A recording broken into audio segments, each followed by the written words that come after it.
നേർവേദി പ്രഭാഷണ പരമ്പരയിലേക്ക് ഏവർക്കും സ്വാഗതം.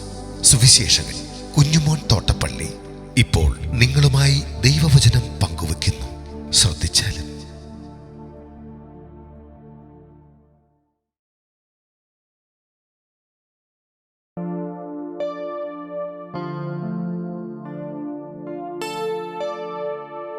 നമ്മുടെ ശാരീരിക കാര്യങ്ങളിലും ശ്രദ്ധയുള്ള യേശു. ദൈവനാമത്തിന് മഹത്വമുണ്ടാകട്ടെ. മർക്കോസിന്റെ സുവിശേഷം 8-ാം അധ്യായത്തിന് 1 മുതൽ 10 വരെ ഞാൻ വായിക്കുന്നത് ശ്രദ്ധിച്ചാലും. ആ ദിവസങ്ങളിൽ ഏറ്റവും വലിയ പുരുഷാരം ഉണ്ടായിരിക്കെ അവർക്ക് ഭക്ഷിപ്പാൻ ഒന്നും ഇല്ലായ്ക കൊണ്ട് യേശു ശിഷ്യന്മാരെ അടുക്ക വിളിച്ച് അവരോട്, ഈ പുരുഷാരം ഇപ്പോൾ 3 നാളായി എന്നോടുകൂടെ പാർക്കുന്നവർക്ക് ഭക്ഷിപ്പാൻ ഒന്നും ഇല്ലായ്ക കൊണ്ട് എനിക്ക് അവരോട് അലിവ് തോന്നുന്നു. ഞാൻ അവരെ പട്ടിണിയായി വീട്ടിലേക്ക് അയച്ചാൽ അവർ വഴിയിൽ തളർന്നു പോകും. അവരിൽ ചിലർ ദൂരത്ത് നിന്ന് വന്നവരല്ലോ എന്ന് പറഞ്ഞു. അതിനവന്റെ ശിഷ്യന്മാർ, ഇവർക്ക് ഇവിടെ മരുഭൂമിയിൽ അപ്പം കൊടുത്ത് തൃപ്തിപ്പെടുത്തുവാൻ എങ്ങനെ കഴിയും എന്നുത്തരം പറഞ്ഞു. അവൻ അവരോട്, നിങ്ങളുടെ പക്കൽ എത്ര അപ്പമുണ്ട് എന്ന് ചോദിച്ചു. 7 എന്ന് അവർ പറഞ്ഞു. അവൻ പുരുഷാരത്തോട് നിലത്ത് ഇരിപ്പാൻ കൽപ്പിച്ചു. പിന്നെ ആ 7 അപ്പം എടുത്ത് സ്തോത്രം ചെയ്ത് നുറുക്കി ശിഷ്യന്മാരുടെ പക്കൽ വിളമ്പുവാൻ കൊടുത്തു. അവർ പുരുഷാരത്തിന് വിളമ്പി. ചെറിയ മീനും കുറവുണ്ടായിരുന്നു, അതും അവൻ അനുഗ്രഹിച്ചിട്ട് വിളമ്പുവാൻ പറഞ്ഞു. അവർ തിന്ന് തൃപ്തരായി. ശേഷിച്ച കഷ്ണങ്ങൾ 7 വട്ടി നിറച്ചെടുത്തു. അവർ ഏകദേശം 4000 പേരായിരുന്നു. അവനവരെ പറഞ്ഞയച്ചു. ഉടനെ ശിഷ്യന്മാരോടുകൂടെ പടക് കയറി ദൽമനൂഥ അംശങ്ങളിൽ എത്തി.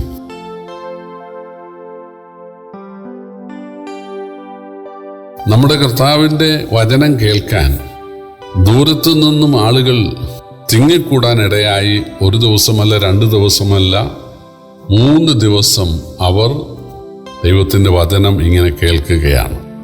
അതിന് കാരണം കഴിഞ്ഞ 400 വർഷങ്ങളായി ദൈവവചനം ഇല്ലായിരുന്നു. ദൈവം തൻ്റെ വചനം കല്ലിൽ എഴുതി യഹൂദന് കൊടുത്തതാണ്. പിന്നീട് ചർമ്മലിഖിതങ്ങളിൽ മറ്റ് പുസ്തകങ്ങൾ അവർക്ക് നൽകിയതാണ്. 39 പുസ്തകങ്ങളുള്ള പഴയ നിയമം ദൈവം അവർക്ക് നൽകിയതാണ്. പക്ഷെ അവരത് ദേവാലയത്തിൽ ഒക്കെ വെച്ചിരിക്കുകയാണ്. അത് അങ്ങനെ തന്നെ വായിച്ച് പഠിപ്പിക്കുവാൻ പുരോഹിതന്മാർക്കോ ശാസ്ത്രിമാർക്കോ പരീശന്മാർക്കോ സാധിക്കുന്നില്ല. അവര് ദൈവം പറയാത്ത കുറേ കാര്യങ്ങൾ മനുഷ്യന്റെ മേൽ ചുമത്തി മനുഷ്യനിൽ നിന്ന് ദശാംശം പിരിച്ച് സുഖലോലുപരായി കഴിയുക മാത്രമാണ് ചെയ്തത്.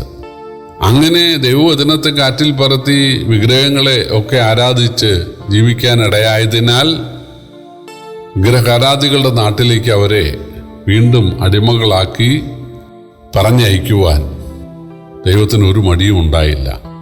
അങ്ങനെ ബാബേലിൻ്റെ അടിമകളായിട്ട് അവരാദ്യം പോയി. പിന്നീട് ബാബേൽ സാമ്രാജ്യം, അതായത് പാർസികളുടെ അടിമത്വത്തിലായി.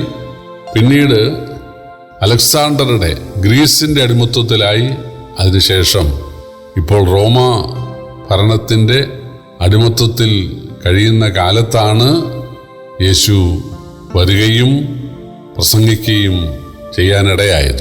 കന്യാഗർഭിണിയായ ഒരു മകനെ പ്രസവിക്കും, ബേത്ലഹേമിൽ ജനിക്കും, നസ്രയത്തിൽ വളരും, പ്രസംഗിക്കും, രോഗികൾക്ക് സൗഖ്യം നൽകും, ഊമരെ, ചെകിടരെ, മുടന്തരെ, കുഷ്ഠരോഗികളെ ഒക്കെ സൗഖ്യമാക്കും എന്നൊക്കെയുള്ള പഴയ നിയമത്തിലെ പ്രവചനങ്ങളൊക്കെ നിവർത്തിച്ചുകൊണ്ട് ദൈവം മനുഷ്യാവതാരം ചെയ്തതാണ് യേശു എന്ന് തിരിച്ചറിഞ്ഞ ആളുകളാണ് വീട് വിട്ട് നാടുവിട്ട് ദൈവവചനം കേൾക്കാൻ യേശുവിൻ്റെ പാദത്തിൽ വന്നത്.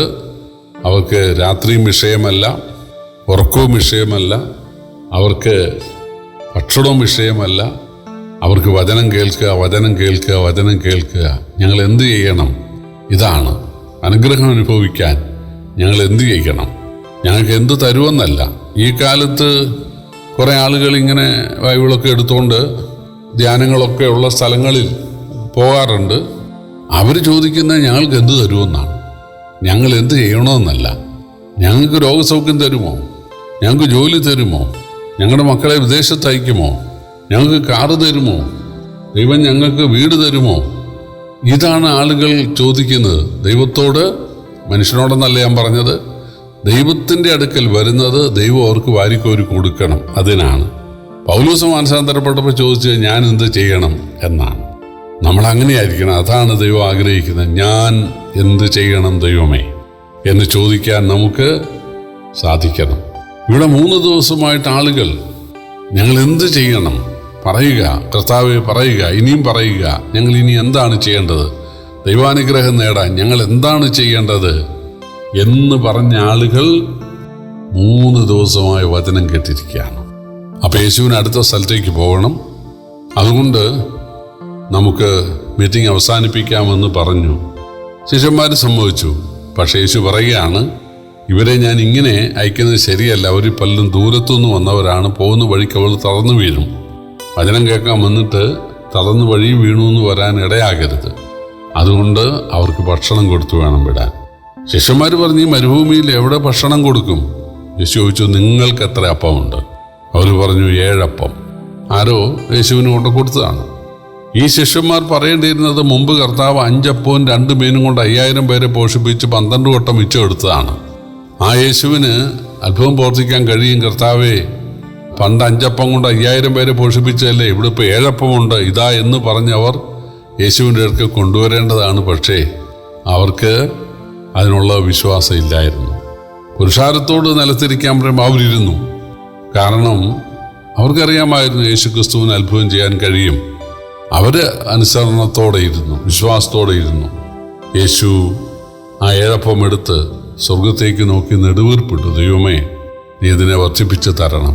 സകലത്തെയും വർദ്ധിപ്പിക്കുവാൻ കഴിയുന്നവനാണ് ദൈവം. തന്നെ സ്വർഗത്തിൽ നിന്ന് ഭൂമിയിലേക്ക് മനുഷ്യനായി അയച്ച ആ ദൈവത്തോട് യേശു സമ്പൂർണ്ണ ദൈവമാണ്. എന്നാൽ മനുഷ്യനായി, സമ്പൂർണ്ണ മനുഷ്യനായിട്ടാണ് ഭൂമിയിൽ താനായിരുന്നത്. അതുകൊണ്ട് പിതാവായ ദൈവത്തോട് ഇതിനെ വർദ്ധിപ്പിക്കണമെന്ന് വിശ്വാസത്തോടെ പ്രാർത്ഥിച്ചു, ആവശ്യപ്പെട്ടു. അപ്പോൾ അപ്പം വർദ്ധിക്കുകയാണ്. ചെറിയ മീനുകൾ, വറുത്ത മീനുകൾ വർദ്ധിക്കുകയാണ്. അവർക്കെല്ലാം വിളവ് കൊടുത്തു. തൃപ്തിയായി. സന്തോഷത്തോടെ അവർക്ക് തങ്ങളുടെ വീടുകളിലേക്ക് മടങ്ങാൻ സാധിച്ചു. പ്രിയപ്പെട്ടവരെ, നമ്മുടെ കർത്താവ് നമുക്ക് ദൈവവചനം, നമ്മുടെ ആത്മരക്ഷയ്ക്ക് വേണ്ട ദൈവവചനം പറഞ്ഞു തരുന്നവൻ മാത്രമല്ല.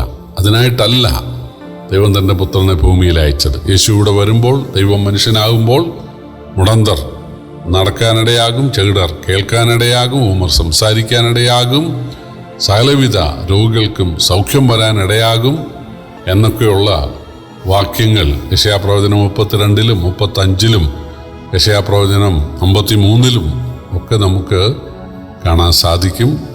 ഇവിടെ യേശു ആത്മരക്ഷയ്ക്ക് വേണ്ട വചനം നൽകിയ യേശു അവരാവശ്യപ്പെടാതെ അവർക്ക് ഭക്ഷണം നൽകുകയാണ്. നമ്മൾ വായിക്കുന്നുണ്ട്, മുമ്പേ അവൻ്റെ രാജ്യവും നീതി അന്വേഷിക്കുക, അതോടുകൂടെ ഇതൊക്കെ നിങ്ങൾക്ക് കിട്ടും. എന്തൊക്കെയാണ്? എന്ത് തിന്നും, എന്ത് കുടിക്കും, എന്ത് കൊടുക്കുമെന്ന് നിങ്ങൾ വിചാരപ്പെടണ്ട. അതൊക്കെ ലോകജാതികൾ, ദൈവമില്ലാത്ത ആളുകൾ വിചാരപ്പെടുന്നു. നിങ്ങൾ മുമ്പേ കർത്താവിൻ്റെ കാര്യങ്ങൾ ചെയ്യുക. യേശുവിനെ രക്ഷകനായി സ്വീകരിച്ച് അവൻ്റെ ശുശ്രൂഷ ഞാൻ എന്ത് ചെയ്യണമെന്ന് ചോദിച്ച് അവൻ കൽപ്പിക്കുന്ന അനുസരിക്കാൻ തയ്യാറാകുമ്പോൾ നമ്മുടെ കാര്യത്തിൽ ദൈവ അത്ഭുതം പ്രവർത്തിക്കും. അതാണ് ഇവിടെ കാണാൻ കഴിയുന്നത്. പ്രിയപ്പെട്ടവരെ, നമ്മുടെ കർത്താവ് നമ്മുടെ ഭൗതിക കാര്യത്തിൽ കണ്ണടയ്ക്കുന്നവനല്ല. നമുക്കതൊക്കെ ആവശ്യമെന്ന് തനിക്കറിയാം. അതുകൊണ്ട് നമുക്ക് ആവശ്യമായ ഭൗതികമായ സകല കാര്യങ്ങളും നമ്മുടെ ധർമ്മനാഥൻ ചെയ്തു തരും. അതുകൊണ്ട് ഈ കർത്താവിനെ ആത്മാർത്ഥമായി സ്നേഹിക്കുവാൻ ദൈവം നമ്മെ സഹായിക്കട്ടെ. കർത്താവിൻ്റെ വലിയ നാമം വാഴ്ത്തപ്പെടുമാറാകട്ടെ.